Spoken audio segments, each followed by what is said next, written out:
Hey guys, in this video, I will show you how to fix WhatsApp status not showing. All right, so let's begin with the video.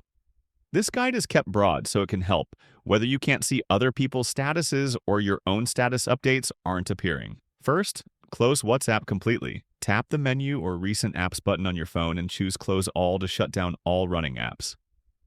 After that, reopen WhatsApp and check if the status section refreshes and starts showing updates again. If that doesn't work, open your phone's settings, then scroll down and tap on Apps. Use the search option to find WhatsApp, then tap on it.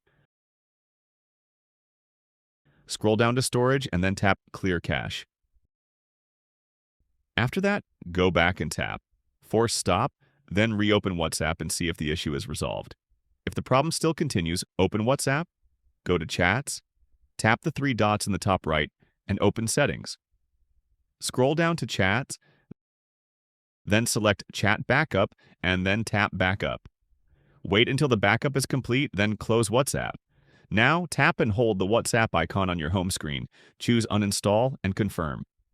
After uninstalling, go to the Play Store, reinstall WhatsApp, and open it. Complete the setup process and restore your chats from the backup when prompted. This should fix the WhatsApp status not showing issue. And that's it. So that's basically how you can fix WhatsApp status not showing. So that's all for this video. See you in the next one. Thanks.